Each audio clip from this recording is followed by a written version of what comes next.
I was everyone's favorite morning radio personality. Then I got kidnapped. You're gonna be the host of my horror anthology podcast. What? I can't do horror. I'm too cheerful and upbeat. I can fix that. And that's how I came to be your host. I may be disembodied, but I'm still happy as Slocum. So sit back and let us invade your safe space. It's the Tales from My Box podcast. Discretion is advised.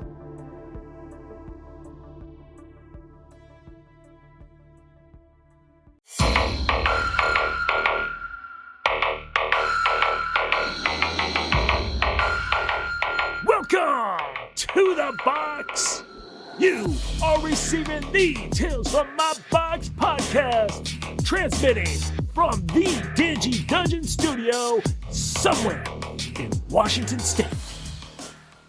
Moving to a new city can often be difficult.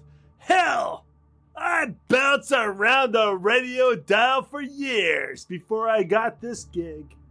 Seems like I hit every shithole town from Eugene, Oregon to Fallen Hour, City, Florida, but I was never dumb enough to call it a shithole in front of the locals. That's just stupid. Those locals can make your life so much easier if you just let them. When you're the FNG, no decent drug dealer is going to trust you. So you gotta have some local ties help grease those wheels.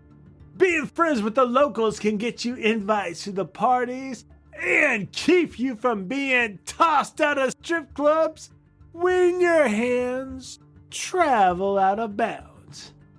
This story is about an FNG who seeks help from a local after picking up a friendly paranormal entity. Today's triggers include bad manners, childhood hunger, paranormal babysitting, and another shameless plug for Jordan A. Thomas's debut audiobook, Coronation. When in Rome, do as the Romans do. Your new home is fresh, but only to you. If fitting in and making friends is something you can't conceive, do the community a service. Pack up your ass and leave.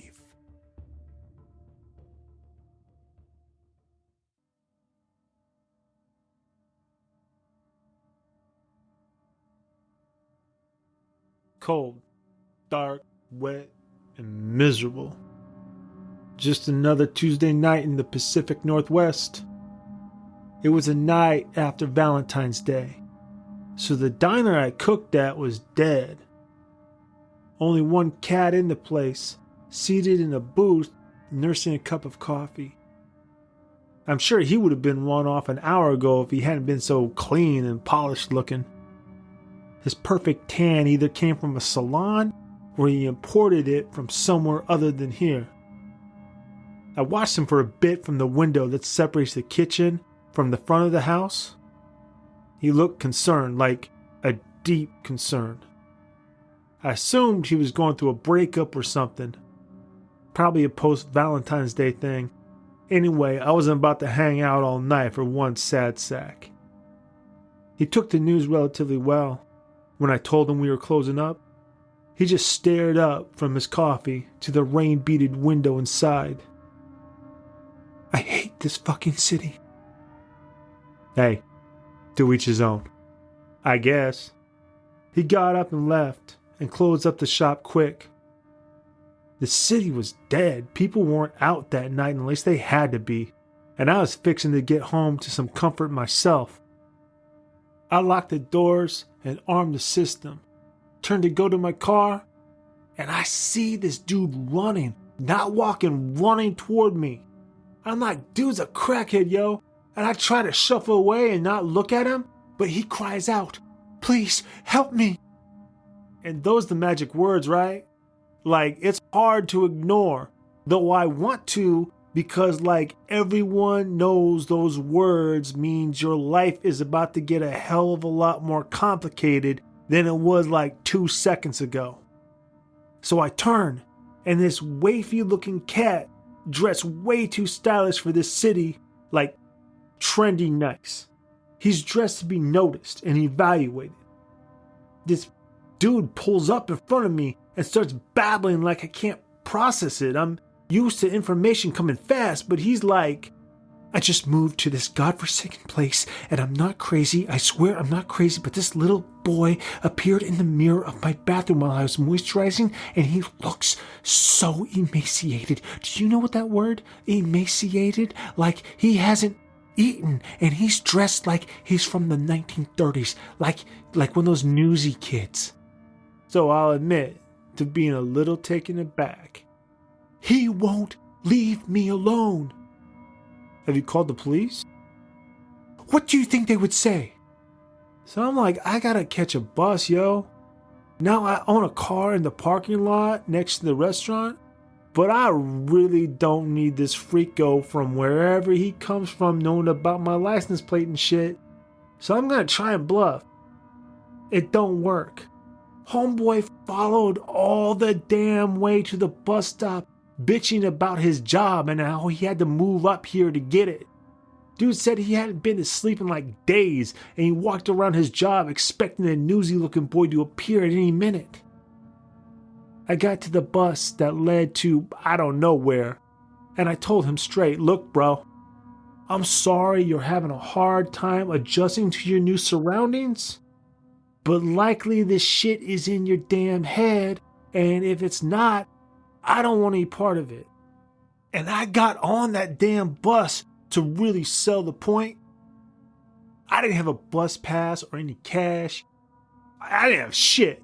And I tried to stall for time, hoping the freako would wander off, but he didn't. And the bus driver was giving me the side eye. I tried to appeal to him for a second before I glanced up at the seat behind him. And my heart went cold. A dirty, little, newsies looking kid in old ass clothes, looking hungry as a motherfucker, was staring me down. The rest of the world went silent as he spoke. My tummy hurts. Yo, I eased out the bus and back onto the street. The newsy looking kid climbed over to the opposite seat and stared at me through the window as the door closed and the bus pulled away. I stood and I tracked that bus until it disappeared from sight, absolutely stunned at what, you saw it, didn't you? I jerked awake and I saw the tan transplant right up in my grill staring at me like he was bluffing at poker. You saw it. I didn't know what to say, except, go away. I started walking away until something hit me. I turned and I started back toward him. You passed that off on me. I never seen that until you came around and now I saw it. You pinned it on me like those movies. You take that evil back with you from wherever you're from.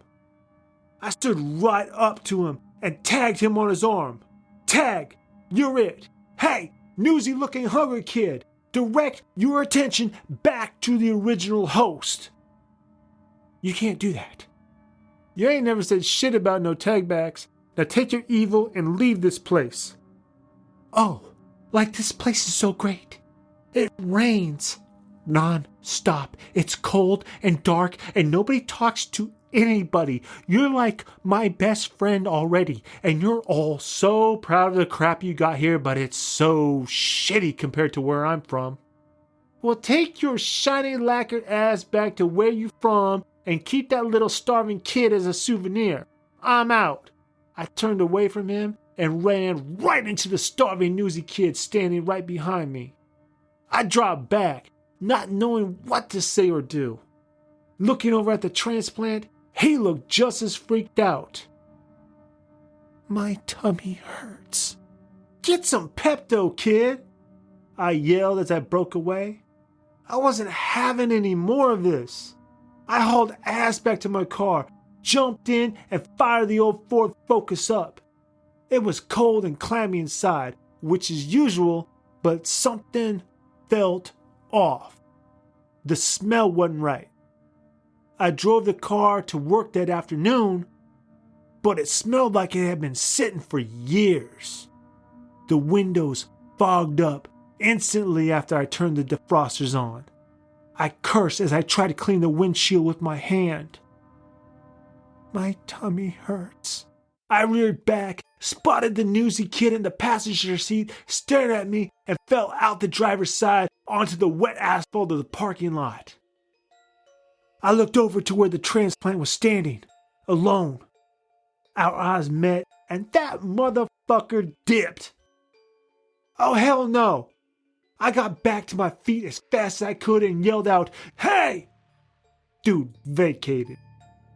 I rushed back into my car and shredded out after him. Didn't even care about the creepy kid next to me. Whipping out into traffic, not giving a damn about the right-of-way. That whiny $200 moisturizer Coachella motherfucker wasn't about to roll into my town, drop his burden on me. I cut down the nearest alley, guessing he'd take the quickest route out of sight. Guessed right. Spotted the fleeing transplant running down the alley as fast as his loafers would let him. I hit my high beams to let him know I had him and put the pedal down. One brief look down at the specter beside me. He was staring at me. My tummy hurts. Shut up, kid. Dude slowed down as I got up on him. I rolled down my window and yelled, "Why you ditch me with the kid?" "You ditched me first, remember?" "He ain't my kid." "He's not my kid either. Get your ass in the car." A minute later, we're rolling through a block thick with homeless camps and graffiti with the transplant in the back and the creepy newsy kid riding shotgun. I look up into the rearview to see the disgusted look on Transplant's face. I look down at Newsy. "You from here? You homeless? Any of this shit look familiar to you?" Disgusting. Yo, there's homeless and graffiti in every major city in America. Not mine. What, you born in Disney World? Where exactly are you from? My tummy hurts. Shut up. You said he appeared in your apartment. Where's that at? I don't want to take him back there.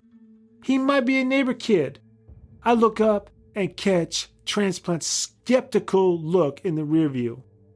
Look, he first appeared there. That's where we need to be. 5150 Dover Street. My apartment is on the top floor. Of course it is. It was a short jump to his apartment, a pristine downtown high-rise that I couldn't afford to look at. When I parked on the street in front of the building, Transplant handed me a card and told me to go to the parking garage. I'm not walking through the lobby with you two. You embarrassed by your son? I joked. No, just you in that dirty chef's coat. I looked down at myself and I saw he had a point. We hit the parking garage where my little red Ford Focus stood out amongst the BMWs, Mercedes, and the Lexuses. I parked and Transplant and I got out. We waited a moment before looking back in for the newsie. He was gone. The passenger seat was just empty. Well, I guess that settles that, and I will be on my way. Transplant grabbed my shoulder, which I did not appreciate one bit. If you leave me and he returns to you, he's yours. Don't come back here. I removed his hand for him. He's home, bro. You live with him. Yo, maybe somebody killed someone in this building a long time ago. It's a brand new building. I'm the first to live in my penthouse. Well, what was here before? I don't know. A shittier building, probably. Then the elevator doorbell rang, pulling our attention across the parking garage to the two stainless steel elevator doors, each with a digital arrow. One pointing up, one pointing down. Neither door opened, and the elevator bell rang again. Could be anybody. I started toward the elevators. It's not. I should have left. Seriously, curiosity got the better of me in that moment. I knew I should have stayed home. They said it was beautiful here. They said fresh air, clean water, active nightlife, $10,000 a month, and I get a place with a paranormal entity. He bitched like that the entire way to the elevators, drowning out the now consistent ring of the bell. Like the elevator door was stuck. I can't bring Momsy out for a visit with this thing hanging around. Hey, whatever your name is, I'll give you $10,000 if you get rid of whatever that thing is. Dude, do I look like a Ghostbuster to you? Homeboy was wearing on my last nerve. But I figured I could leave at any time, and I really wanted to see what has happened with the elevator door. We stood in front of the up elevator, the one that was stuck. The ringing was getting to be as grating as a transplant's babbling. I pressed the up button, and the door slid open, revealing the creepy-looking newsy kid, standing exactly in the middle of the elevator with a vacant expression. My tummy hurts. Just then, the down elevator opened, and we felt a slight vacuum pull. The transplant stepped in front of the down elevator and peered inside. There's nothing. It's just a void. My tummy hurts. I stepped behind the transplant and looked into the down elevator. It was a void of nothingness. There didn't appear to be a drop of any sort. We were at the bottom of the shaft, and there was no cable or elevator box or nothing. I sounded off. Yo, maybe if you feed the kid something. There's a Dick's not too far. Cheeseburger or something. He scoffed at the idea. Maybe if you had an In-N-Out or a White Castle, it'd be worth it. But all they have here is the shitty-ass Dick's. I kicked him into the down elevator before he could finish. I don't know why. I heard him scream as the elevator door shut. I looked back over to the up elevator, and the newsy kid was suddenly flushed with color and smiling with a healthy glow. He let out a small burp. This wonderful sense of peace came over me as I walked back to my shitty Ford Focus that was leaking oil on this beautiful new building's parking garage. There was a vacancy on the top floor of this building, and I knew there was a waiting list full of transplants dying to fill it.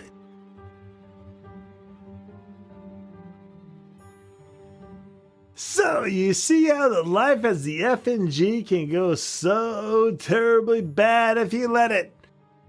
I've come up with some tips on how you can navigate new waters regardless of where life takes you. Number 1, be interesting. By that, I mean make shit up. Nobody wants to hear about your life. They want to hear something interesting. So, I recommend a collage of all the stories you picked up along the way. For instance, if your buddy snuck into a cult compound during an orgy, don't say my buddy did it. Say you did it.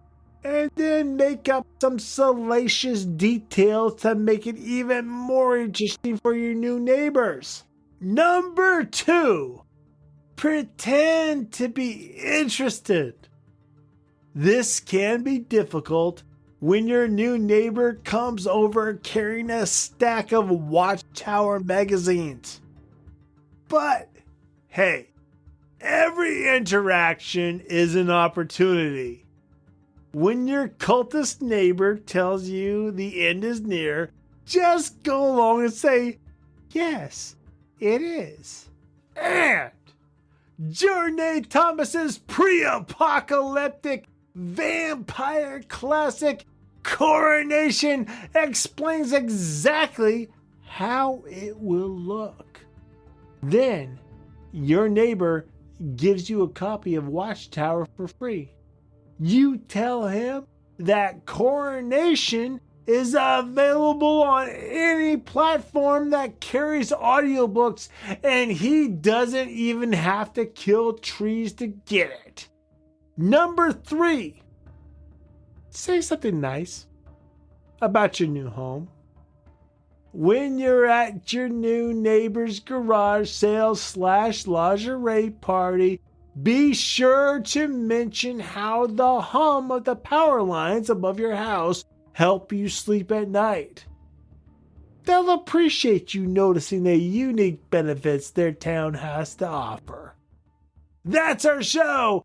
Buy Journey Thomas's audiobook and tell your friends at Fan Camp to send their nude photos to Marjorie Taylor Greene. They'll know what I'm talking about. Until next time, don't open the box.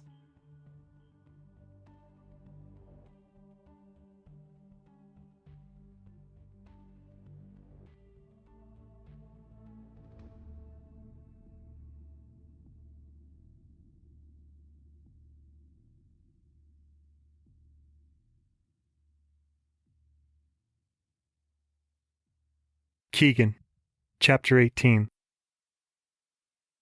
I know all about cars, but I've never experienced one until now. The heavy equipment we use for the temple, loaders, backhoes, and a couple of flatbed pickup trucks gave me plenty of experience behind the wheel. Never at this speed, though. We're shooting down the desert road with the speedometer pinned at 120 miles per hour. It's an insane speed, and I'm not in control of it. Dash lights cast weird shadows over the face of the most gauntly-looking human I've ever encountered. Poke has the wheel and my life in his hands. It's horrifying and exhilarating at the same time. A wire spring in the back of my seat has popped out of place, and I can't seem to shift into a position where it isn't sticking me in the back. A smell of old cigarillos makes me hold my breath for long periods while Poke drones on and on about his life story and the vampire hunting business. What I've learned so far: if you sever a vampire's head clean off the neck, the head will remain preserved, and you can turn it in at a clearinghouse and collect a bounty. However, if the head does not come off clean, everything will turn to ash and you put your life in danger for nothing. I met an Australian fella named Michael Kelly. He was doing trick boomerang shows with a carnival I fell in with after my whore of a mother kicked me out of the house. We got to talking about the occult, and since my whore of a mother was all into that shit since the time I can remember, I kept up in conversation with him. Must have liked me some because he took me under his wing and taught me everything he knew about boomerangs. Once I started hunting vampires, I made sassy here. He taps his jade boomerang with his bony finger. He has the damn thing mounted on his dashboard, as if we might have to battle a vampire while going 120 miles per hour. Kind of a tribute to the master. Poke chatters non-stop for an hour. The calf muscles in my leg begin to cramp up from the nervous contractions I'm making. We can see maybe 20 feet in front of us. Anything appearing in the road becomes instant death. But Poke seems unfazed by it all. He keeps talking and talking. I rode solo for a long time until I met my wife, Trudy Mayflower, the love of my life. We were both trying to collect a bounty on Adam Silverspike. He was a famous first-generation ghoulie, older than the Bible. Silverspike was about to split my dome with some ancient battle axe when Trudy came up behind him and rolled his head. Saved my life. We never left each other's side until the day she died. He's making me think of Lexi right now. We spent all our lives together, and when it came down to it, she'd rather stay in our little village and die than run off with me. I'll get over her. Plenty of girls my age in the city of Provo. That's where Polk says we're going to turn in the bounty on the Sentinel's head. My love is vengeance now. Went off and got hooked up with some junkies in Seattle. Got myself a blood disease that'll ash up even the most purebred creature of the night. Polk adopted vampire hunting as his life's calling one day on the set of Battle in the Bush, a B-grade movie about Australian cowboys. The film crew turned into a bunch of hungry vampires and began snacking on all the pretty actors during the film's wrap party. Polk made it out with 5 heads and a new career. Or so he says. Where are we going? I ask. Polk shuts up. He stops gabbing on a dime. I wish I had asked an hour ago. My appreciation for his silence lasts a couple of minutes before it gets creepy. I look over at him, and he smiles at me. We're going to see that pretty face of yours in action, he tells me. I hope I'm wrong about his meaning. A flash of a human form out the corner of my eye, and in a split second, he's clipped off the passenger side corner of the van. Polk keeps the gas pedal down without a second thought to the person he just hit. I look up in the rearview mirror and watch as the guy laying in the road gets to his feet and starts walking down the road as if nothing happened. He's dead already, kid. Don't give him a second thought. There are plenty of them waiting for you. As the words leave his lips, another figure appears off the side of the road in Polk's headlights. We shoot past him. Even at high speed, I'm able to see the dead look on his face. Vampires? I ask. Mongrels. Vampire breeding has to this point in history been selective. Humans with a very particular genetic coding were considered candidates. You just saw what happens when a human without the vampire gene gets turned. Someone I know is building an army of them. What does that have to do with me? I inquire. You are going to fight them, he informs me. A mob of mongrel vampires appears in the roadway at the edge of Polk's headlights. He lets his foot off the gas, but it's too late to keep us from slamming into the crowd. The cracking of bones under tires and thudding of bodies hitting the side of the van create an unnatural rhythm. Polk hangs onto the steering wheel as the bodies veer us from one side of the road to the other. He lets out a howl of laughter as a vampire dressed in a 3-piece suit disappears under his tire. You want to know how my old man taught me how to swim? No, I say. Cocksucker took me out to the lake and walked me to the end of the dock. He looks down at me and tells me to kick if I want to live. The van skids to a stop, and the writhing vampires engulf us, well aware of our presence. What does that mean? I blurt out as a once attractive woman in tattered clothes bares her fangs at me through the window. I know. Who says that to a kid? Long story short, he tossed my ass in. And I swear I ain't shitting you here. I went out of body. Like I could see myself drowning in the nasty water with the algae and the fish shit. But I could hear my old man's voice yelling at me through the water. Kick! Kick! Kick! I'm listening, but I'm fixed on a long-haired Asian vampire smashing his fist into the windows far too many times to leave his hand intact. What you getting at, sir? I don't want to know the answer. He reaches over and grabs Sassy off the dashboard with a wild gleam in his eyes and a giddy chuckle in his speech. Kick or die, buckwheat! I see him hit the electric window controls on the driver's side console. Stop! Don't! Are you crazy? The window retracts, and I'm stabbing vampires before it's halfway down. Why are you doing this? I yell. I'm terrified. For the first time in my life, survival is in question. Shut up and kick! He claps back. No choice. Right foot back to my chest as I pivot in my seat and kick the door with everything I've got. The door flies open. I'm out of the van and striking faster than a bad memory. Nothing else matters at this moment. In my zone, practicing my religion. Working. Haven't felt like this since... I can't remember. Got a task. Kill vamps. Apply my systematic method of obliteration upon their punk asses. I'm swatting heads off the undead like it's a new dance craze. I glance back at Polk on the opposite side of the van. He's got his boomerang in his hand, and he's fighting off the monsters as if born to do so. I'm not scared. This feels like home. I spear a skinny vamp with an afro through the heart as he dives off the top of the van and toss him into a crowd of bloodsuckers surrounding me before slashing the necks of 2 vamps behind me on the counterswing. A quick pivot sees my blade across the top of a charging vamp's forehead. The top of his head comes off, but the damn thing still stands. Over at the van, Poke hangs back in the driver's seat, smoking his cigarillo, watching me fight. Okay, kid, quit showing off and get in the van. As he pulls away, I skip out of the diving grab of a vamp in a biker jacket and slash my way past a hissing soccer mom, diving into the passenger seat in full stride before chest kicking the old man who dove in after me. Poke hits the gas and mows down a line of bloodsuckers. He looks over at me with the most serious expression. You know, you have a moral obligation to use your fighting skills to help your fellow humans survive this ghoulie epidemic. Epidemic? No one believed these things existed until a year ago. A couple of online videos surface here and there. Unexplained murders in the thousands sweep the nation, and it has become quite apparent to the people of the world my life's work was always justifiable and important. I do believe myself a chosen one of sorts, and I would like to extend the invitation to you to join me. He nudges the steering wheel to clip a vamp with the corner of the van. I don't owe anybody anything, I reply. Silence. Seems like a full minute. Disappointing, Poke deadpans. You can make a buttload of money. He gestures to the head of the village sentinel perched on the console between us.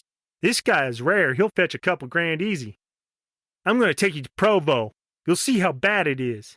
If you want to collect this bounty with me, I'll be happy to give you a cut. You kind of helped. How did you know where to take me to fight the vampires? Poke takes a long drag off his cigarillo and thinks well before he speaks. The thought process shows in his face. He's weighing all the angles to decide whether it's a good idea to tell me or not. They seem to be migrating toward your village.